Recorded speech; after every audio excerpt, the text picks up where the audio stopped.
everyone. I would like you to welcome you to the Dragon's Cybersecurity OSI Reference Model, which is kind of a basic thing for whoever wants to jump into the networking. Doesn't matter from CCNA, what are you doing? Any networking stuff, or even taking CISSP course, or getting some knowledge about the networking. This is a mandatory and is a must to understand the OSI networking model. So I'm going to quickly take you through the OSI model, reference model, and see how it's been built.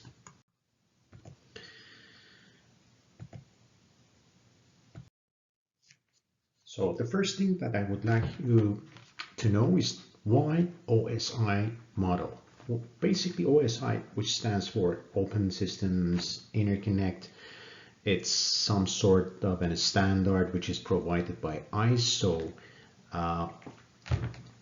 in terms of different type of protocols that they communicate, they work together to make the networking done. You know that the networking basically, it's something that allows sharing information between two points, right? So in order for these two points to communicate properly, they need some set of rules and regulations and protocols in place. That's why OSI as a standard comes into play with different protocols, and it gives you a methodology or just a structure based on what the entities in the network environment, or let's say computers, they communicate to one another. So what is OSI in first place? The OSI is there for you to understand the networking better. That means the definitions there will let you get the grasp and understand the underlying or the components that are involved in between communicating partners. It's based on a layered architecture. What does it mean? It means it's made of 7 different layers, which are numbered from bottom up. And having a layered architecture allows for developers or manufacturers to produce physical things or logical things like protocols individually without knowing about the whole protocol stack. That means if you have 7 layers and you're just developing something for communication between points or routing or how to get from or pathfinding, better be saying, it's just required for you to just interact with the underlying and upper layers instead of whole protocol stack. In short terms, if you want to just change your network interface card on your server, you don't need to reinstall the whole SQL server or applications that are running on your machine and are working and they're using networking stack. That's basically the advantage of componentizing and structuring or like a layered architecture. So we know that the OSI, whatever standard, industry standard recognized, is well known and is accepted by multi-vendor and basically everybody. So let's get to the real thing and see how it works. So the OSI, it is numbered from bottom up. The first one is physical layer. The physical layer has got some responsibilities and definitions. That means the function of the physical layer is to provide interface for networking or physical interface for networking. So wherever you see a physical thing, it has to be a physical, like all the cables, connectors, interfaces, and media converters, they're all physical stuff that they deal with the networking. We consider a hub as a physical thing. So LC cables, SCLC, Cat567, BNC connectors, RJ45 cables.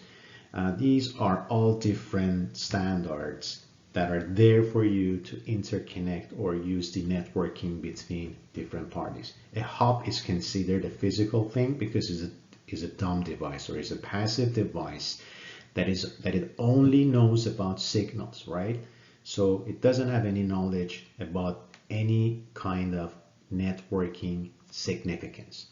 Okay, so let's go.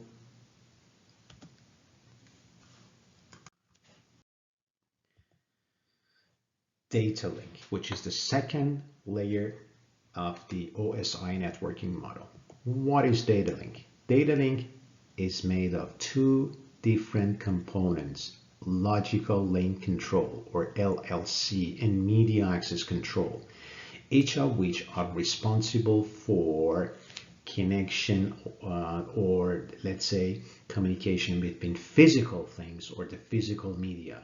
That means there should be an address or unique address assigned to each physical entity by means of MAC address if you're specifically, because actually what we're talking about is more like Ethernet or the protocols that we know as internet based or TCP/IP. That's whatever we're talking, just mapping to the TCP/IP, the protocols, because OSI itself, it might be used in some sort of, experimental purposes or universities or environments like military, but it's not widely used among people in the industry. That's what we're using for the internet is TCP/IP, which is the dot model, which is quite different than what OSI model is. But since OSI is a reference model, we just reference everything to OSI. So MAC address we're talking about is Ethernet. It's for Ethernet to individually or uniquely address each entity like network interface cards in the network environment. And logical link control is responsible for carrying the signals between communicating partners in terms of translating things to the physical. Let's say if network card is supposed to be sending signals like that signals are always like zeros and ones, right? So if Ethernet is talking or underlying physical thing is talking about 10 base T mechanism, it has to be sending signals like signal, silent, that means 1 0 1 0, right? If you're talking about fiber optics, it's just like light and then dark and then light and then off, on, which is 1 0 1 0. A series of these lights blinking will make up the whole chain of data that will be translated to some sort of meaningful data for the upper layers. So FC, Ethernet, fiber channel, XDSL, FDDI, ATM, frame relay, and a switch. Why a switch? The Ethernet switch is capable of storing the MAC addresses. That means every single port of the switch has got a MAC address, and always the switch keeps MAC address table based on which it knows where to send the signal to, or which port the signal should be sent onto, right? So it knows the physical location of each entity in the network environment. The third one is network, or is the most important. I don't want to say most important, but it's most popular layer where all the pathfinding, I would say, and addressing or layer 3 addressing is there. As you may know, the data link layer is only responsible for uniqueness of entities in a network. If better be saying, in a close proximity, the data link will work well. But if you want to just talk about internet or a large area of computers, the communication mechanism needs another layer of addressing. Like if I want to just use as a metaphor, I would say telephones, right? If you want to reach to a local number, you would just enter 9 numbers, right?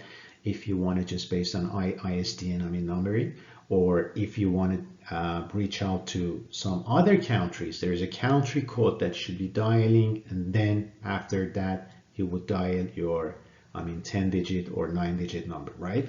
So this networking is the same thing. So each entity in the network, first it has to have a network ID. That network ID is unique to the network under which all the communicating partner will exist. So all the communicating partners, if they want to just talk to one another within the same network, they don't need routers. If they want to reach out to the other part of the networks, like other countries, other buildings, anywhere else with a different network ID, like an area, different area code in a phone numbering scheme, they would reach out to a device that is called router. So examples of what is router and routing protocols. So router, which is taking of finding the best path throughout the network, is doing this either statically by manual intervention or manually entered or programming that device, or by using dynamic routing protocols. These protocols are well-known or standards through which the routers shares the network information between one another, right? So if I have 10 network on my LAN, I would say, or my network, I would like to share it with another country or with another party which has got another, some number of networks. These two guys will exchange the routes, and that means I know about the networks of that router, and likewise or mutually it knows or learns the networks I have through the routing protocols.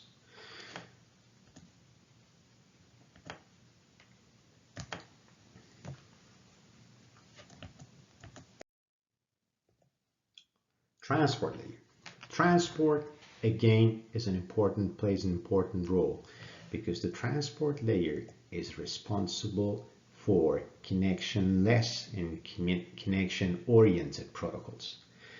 That means I know different protocols. We got different type of protocols like Ethernet that resides in data link layer, which is connection-oriented. But the definition of OSI says that the protocols that are connectionless or connection-oriented, that have to be defined in transport layer.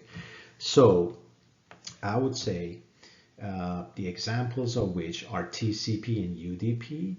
That means most of the protocols that we are using are either TCP or UDP, either connectionless or connection-oriented. Connectionless means that it doesn't care about the endpoint, that if it receives all the sent packets, right?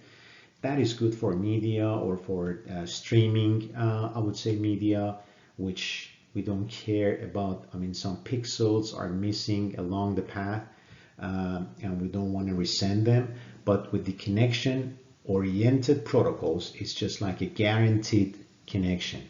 That means I have to make sure all the packets are sent properly and are received properly by the end devices. That means these two, they get a confirmation from one another in order to make sure they can just go further.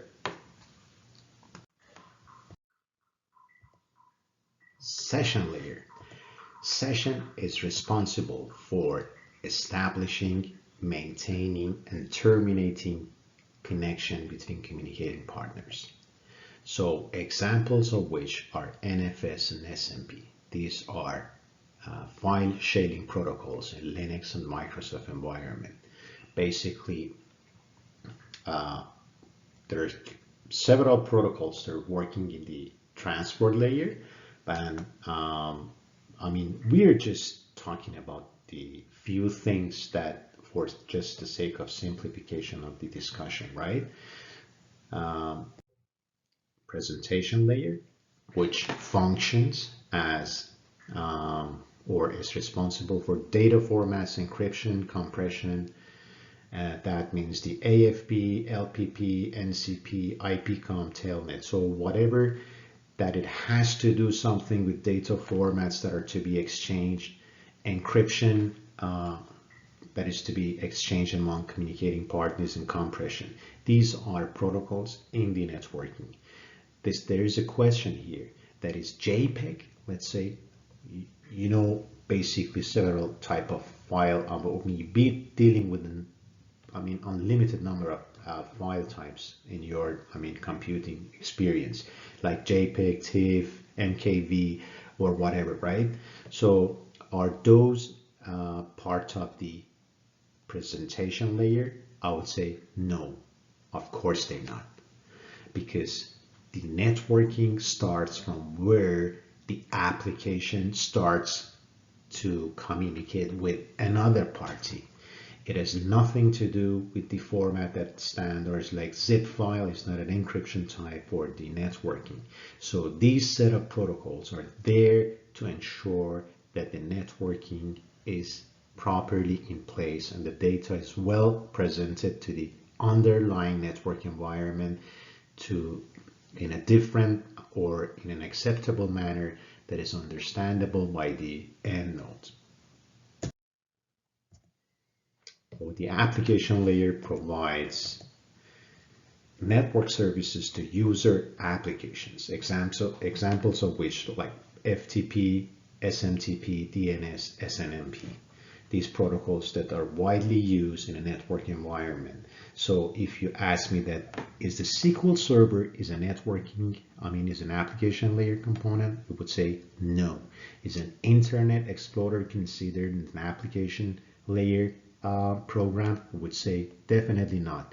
But Internet Explorer has got knowledge about HTTP or HTTPS, which in turn is a protocol in application layer, right? And it does know about the formats or different format or IP, probably the different file types in presentation, and knows about the session layer, because in TCP/IP, which further we'll talk about, it contains application, presentation, and layers. So whatever application we are using for internetworking or networking is probably having knowledge about all these three together. So once again, the OSI networking or OSI reference model for networking is a 7-layer. It's got a 7-layer structure, which is numbered from bottom to top. That means physical, data link, network, transport, session, presentation, and application. That makes the internetworking work, right? So if you're talking about the TCP/IP, and if you want to just map this into TCP/IP, I would say on the right or in the middle of the screen, you would see the application layer of the TCP/IP contains the application, presentation, and session. That's why Internet Explorer, let's say if you're using Google Chrome or whatever browser that you would like Mozilla or whatever, Opera, or let's see, whatever you're using actually, it contains all these application, presentation, and session that is responsible for communicating, showing you different graphic types or different format of data types, and it's taking care of the session. That means different, you probably, when you're browsing, opening a number of browsers, that means each browser associated with the session number, and session number consists of a number that it communicates with the end node, and this way your computer knows which application goes where. So when you have multiple browsers, let's say 2 browsers open, one is communicating, it's browsing Microsoft MSN, the other is going to apple.com. So each one consists of a session number. That means when it opens up and it goes to the networking, it encapsulated by means of those numbers, and when on the way back opened up on the application side, it knows by its means of session number to which browser it has to be opened. So this is the association between the applications actually.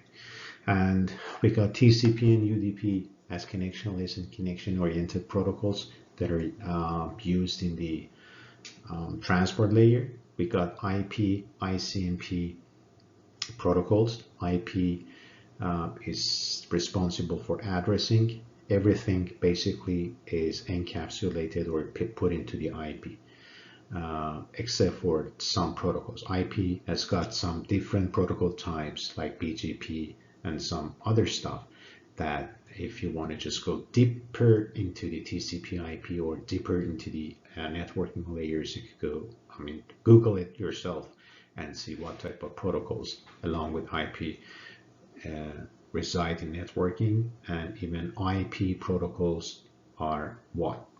And then the internet layer of the TCP IP or dot model, it contains both data link and physical layer.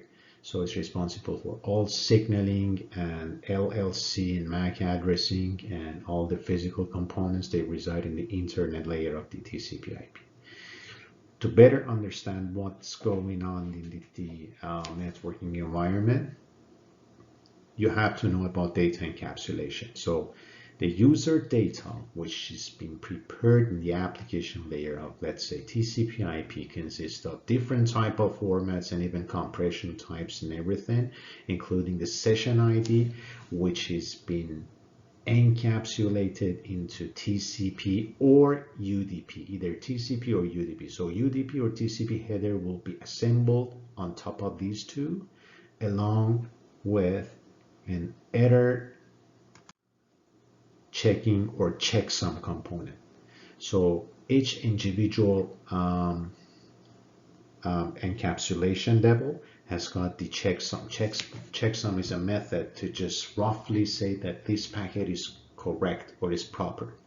The appropriate packages are roughly, or I would say some sort of, there is a number there that says, okay, if let's say bit number 100 is A or 0 and bit number 200 is 1 and bit 300 is again 1, that means this packet is probably the same packet as it should be, right? So this is just to roughly check the thing, not precisely. And then again, those segments with TCP or UDP header in the error correction or checksum are encapsulated or are assembled with IP addresses or as layer 3 addresses. Again, the whole thing has been encapsulated within the, let's say, Ethernet, because it's a proprietary protocol, is a proposed protocol for the internet or TCP IP.